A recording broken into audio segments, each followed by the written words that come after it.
My wife, Emily, left me for another man when I fell seriously ill, but later tried to come back into my life when she found out I had recovered and come into some money. I am 47 years old, and over the past year, I have been through some of the toughest emotional challenges of my life. Emily, the woman I had loved and trusted, turned her back on me and started seeing another man after discovering I was battling a life-threatening illness. This whole ordeal began about a year ago. I was at work when I suddenly collapsed. My co-workers panicked and rushed me to the emergency room. After a series of grueling medical tests, the doctors finally gave me the news it was a serious liver infection. They explained that if I did not treat it properly, it could progress to a terminal stage. Around this time, Emily was out of town at a wedding for one of her friends. I decided not to share the news with her over the phone. I figured there was no point in alarming her while she was away.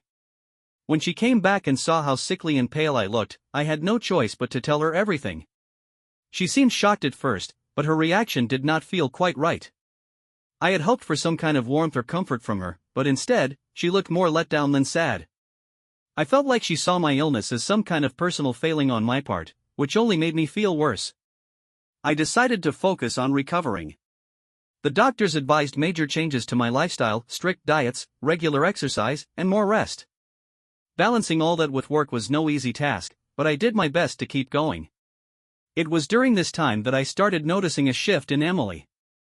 She was not as close to me as she used to be. Whenever I tried to have any kind of intimate moment, she would either tell me to rest or claim she was too tired.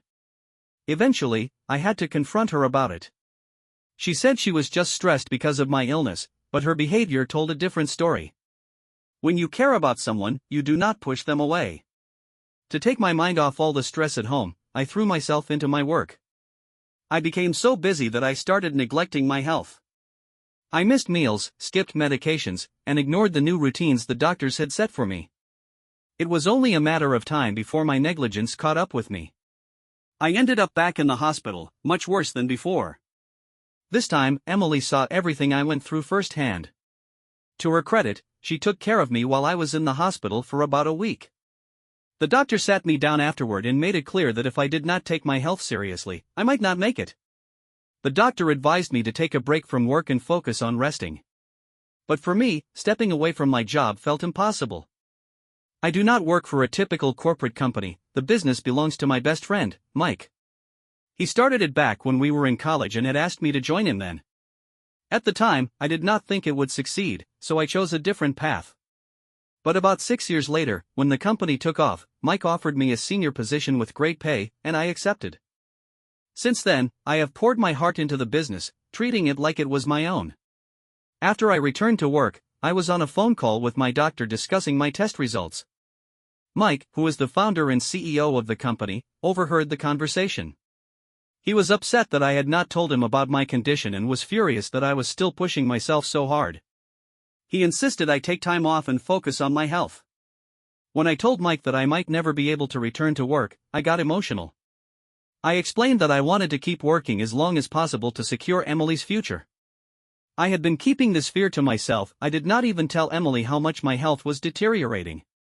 Mike reassured me that if anything happened to me, he would ensure my family was financially secure. That promise meant the world to me, even though I did not want to be a burden. Mike insisted that I take a 6-month sabbatical with no pay cut and work from home if I felt up to it. When I told Emily that I would not be going to work starting the next day, she cut me off before I could explain. Her first question was, "Did you get fired?" I could not help but give her a sarcastic look and say, "Yes, because of my failing health." I thought it might lighten the mood, but her response caught me off guard. She immediately asked, "Are you dying?" Her bluntness hit me like a brick wall. How could she be so indifferent? Still, I played along, answering, "Yes." She continued, "How long?" I told her I was not sure, maybe 6 or 7 months, or even sooner. I expected her to break down in tears, but instead, she stayed eerily calm. What she said next shook me to my core. How am I supposed to manage my finances? You do not have enough savings to leave me secure.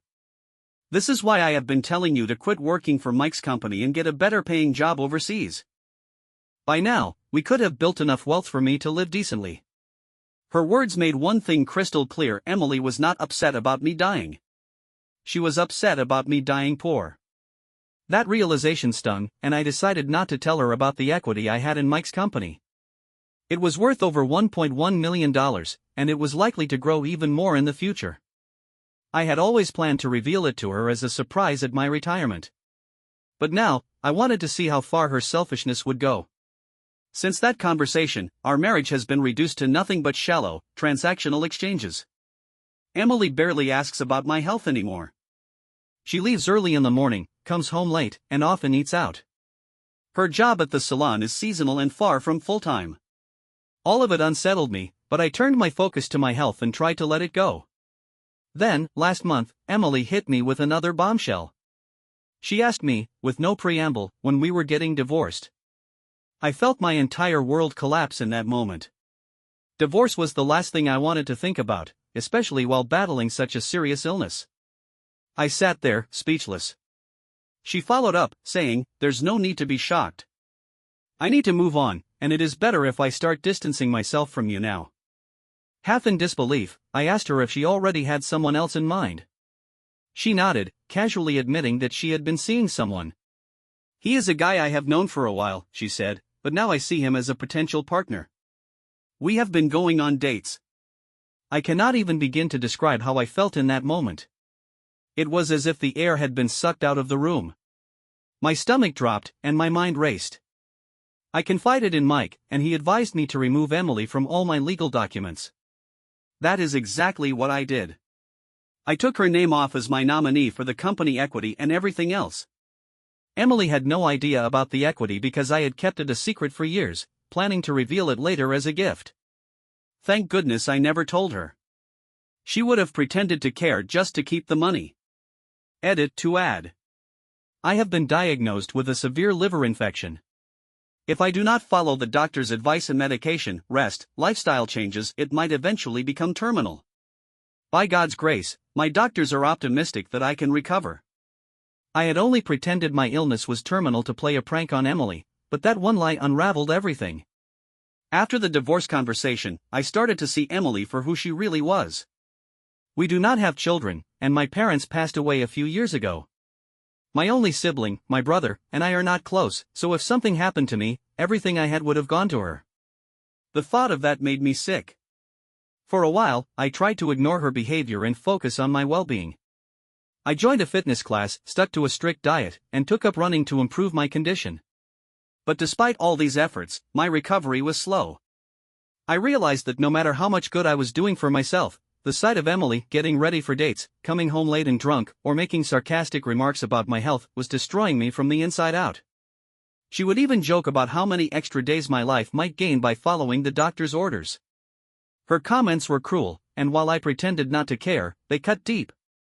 I could feel the stress and heartbreak slowing my recovery and worsening my condition. Before all this, my life was straightforward, maybe even boring. It was just work and family. By family, I mean Emily. With both work and her gone, I felt empty, like I had nothing left to hold on to. My best friend, Mike, offered me a place to stay in a small one-bedroom apartment on the rooftop of our office building. It was a modest setup with a cozy living room that we used as a hangout spot after work. I agreed to move in because staying in the house with Emily was suffocating. The thought of being away from her made it easier to breathe. Within a week of living there, I started to feel much better. When I packed up to move out, Emily asked, "Is this permanent?" I responded, "At least until the divorce is finalized." After that, she stopped calling or texting. When the divorce papers finally arrived, she left me a voicemail, just a simple thank you for making the process smooth. The divorce went surprisingly smoothly.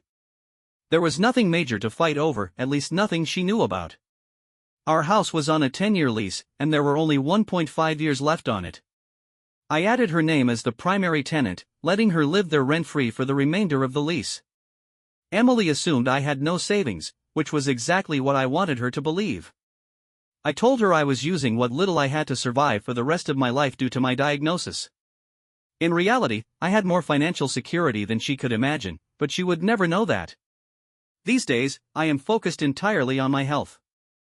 I eat better, stick to my fitness routine, and even join important office calls from the apartment to keep myself engaged. My most recent doctor's visit revealed encouraging results. My health was improving, and I finally felt optimistic about the future.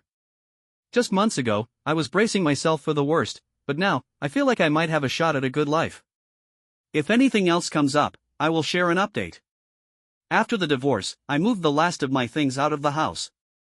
When I arrived, Emily's boyfriend was there. He awkwardly came up to me and said he was sorry to hear about my terminal illness. I smiled and told him, I don't know, maybe I have a few more months. The calm I felt in that moment surprised even me. Perhaps I had truly moved on, or maybe it was the quiet satisfaction of seeing her freeloading behavior become someone else's problem. Health update. I am feeling better than ever. My energy has returned, and I am far more involved at work than I was before. Living in the office building has made it easier to focus on what matters. With my health stabilized, I am now planning to sell a portion of my equity to buy a home of my own. I have been staying in the rooftop apartment for over 5 months now, and while Mike insists I can stay as long as I need, I do not want to overstay my welcome. It is time to rebuild my life. Amidst all of this, I received a text from an unknown number. It was from a woman claiming to be the wife of Emily's boyfriend, let's call him Andrew. She asked if we could meet, and I agreed. When we met, she seemed genuinely surprised at how healthy I looked. You do not seem like someone with a terminal illness, she said. I smiled and asked her what she wanted to discuss. She revealed that Andrew and Emily had been having an affair for over 2 years. After news of my illness spread, Andrew left her and moved into my house with Emily. The irony was that Emily knew full well the house was leased, not owned. According to Andrew's wife, Emily had only pursued him because of a sizable inheritance he had received 2 years ago. Andrew was much older, probably in his late 50s, and he and his wife had grown children. She was willing to reconcile with him, but only if Emily was out of the picture. I asked her if she was sure she wanted to forgive him after such betrayal. She said she could not imagine facing retirement alone. It was not my place to judge her decision, so I wished her well. Before parting, I revealed the truth about my health, that I was on the path to recovery. She congratulated me and asked about my future plans. I told her I was planning to buy a home and move on with my life. That was when I let her know that the house Emily and Andrew were living in was leased and would not be theirs much longer. Her eyes lit up at the information, and I could tell she had a plan. She thanked me and left. The next morning, my phone started buzzing nonstop. Emily had called and left a series of frantic messages. Why did you lie about your health? Why did you not tell me you were recovering? You hid your equity from me. That is cheating. I could not help but laugh at the panic in her voice. She even showed up at my office. I saw her through the glass door of the conference room and told the receptionist to let her wait for a while. It might sound cruel, but I savored her anxiety. The tables had turned. Not long ago, I had spent sleepless nights worrying about her, watching her leave for dates and come home drunk. When I finally let her in, she stormed into my office, yelling and accusing me of betrayal. I listened calmly, almost amused by her outburst. Months ago, her indifference had crushed me, but now I saw her anger for what it was, misery. When Emily finally walked into my office, she stormed in, shouting the same accusations and complaints she had left in her voicemails. I sat there listening, not interrupting, and truthfully, I enjoyed watching her unravel. Her rage came from a place of desperation and misery, and it showed. I leaned back, smirking, and asked her, "How long have you been cheating on me?" She froze, silent at first, then tried to lie. She claimed it only started after my illness. I gave her a knowing look, the kind that said I was not buying her story. I pressed her to come clean, telling her I already knew she had been seeing Andrew for 2 years. Then I asked her the question I had been dreading, were you with me only for the money? At first, she denied it, saying it was just a casual friendship with Andrew, nothing more. But as I pushed, she confessed that after hearing about my illness, she got involved with him because she thought I would not have much time left. I stared at her, stunned. So, when your husband is dying, your first instinct is to sleep with another man? She had no defense, just tears and more lies. Eventually, she broke down and admitted that when she learned Andrew had inherited a large sum of money from his father, close to $1 million, she decided to pursue him. However, Andrew was not ready to leave his wife for Emily, at least not until she proved herself to be more than just a gold digger. To convince him, Emily offered to give Andrew the house if he left his wife and married her. I sat there shaking my head, almost impressed by the depth of her scheming. She had not only betrayed me but had also tried to manipulate Andrew into leaving his family. What she did not know was that Andrew's wife had already met with me and dropped the truth bomb. That revelation had thrown Emily's entire plan into disarray. I calmly smiled at her and said, "You need to leave." She begged for another chance, even suggesting we meet for dinner to talk it over. I refused. "Now that everything is out in the open, let's restart our lives together," she pleaded. "I do not have any complaints about you anymore." Her tears flowed freely, but I was done being swayed by them. She had forgotten one crucial thing: I no longer considered her my wife, and I had no intention of giving in to her demands ever again. I firmly told her to leave, warning that I would call security if she did not. Let me tell you, there is no greater satisfaction than seeing the defeated face of someone who tried to destroy you. Update 3. Hey, everyone. I am thrilled to share this update with you. My latest medical report confirms that I have fully recovered from my liver disease. I have lost nearly 25 pounds since my diagnosis, which has a lot to do with the lifestyle changes I made. Looking back, I was so consumed with earning money for my family, or should I say, my ex-wife, that I completely neglected my health. And for what? She divorced me the moment she thought I was dying. Last time I updated, Emily had shown up at my workplace begging for another chance. What she did not know was that Andrew's wife had already gone straight to him and exposed Emily for the gold digger she was. Andrew had been defending Emily, claiming she had let him move into the house as a gesture of trust. But when he found out the house was leased and Emily would soon have no financial security, he felt betrayed. On top of that, Andrew's wife revealed the web of lies Emily had spun to manipulate him. Emily's entire scheme unraveled, and Andrew eventually left her. I no longer keep in touch with Andrew's wife, though she had initially kept me updated. I once asked her how she could forgive Andrew for his infidelity, but she avoided personal questions, so I let it go. Meanwhile, Emily tried every trick in the book to reconcile with me. She bombarded me with calls, emails, and texts. When that did not work, she sent flowers and gifts to my office. It got to the point where I had to block her from every platform. When she learned I was buying a new place, she even showed up at my office unannounced. It was almost laughable how desperate she had become. The truth is, Emily does not have much going for her. The lease on the house is about to expire, and she has been renting out one of the rooms to cover her expenses. A neighbor told me about this, and I have no idea how else she is managing without a steady job. Maybe she is relying on other men for support.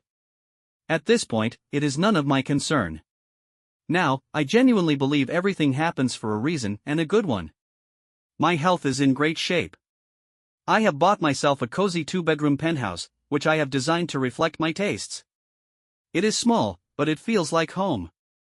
For the first time in a long while, I feel truly happy. Many of my friends and family have encouraged me to start dating again. Some even suggested trying out social media platforms for people over 45 who are starting fresh. I installed one of those apps, but I am still hesitant to dive into the modern dating world. I have also been warned about scammers on these platforms, so I am treading carefully. Honestly, I am in no rush. I just do not want to get caught up in another mess. Thank you all for your support and advice. It means the world to me. While Emily and I were dating, she had a high-paying job with lots of perks, many of which naturally trickled down to me as her partner. She introduced me to her boss, a charismatic man named Robert, and we seemed to get along well enough. Emily's job required frequent travel across the country for meetings.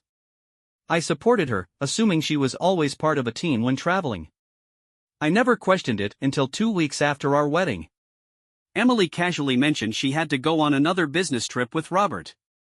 Considering we were still in the honeymoon phase, I suggested we spend more time together instead. That suggestion quickly escalated into an argument.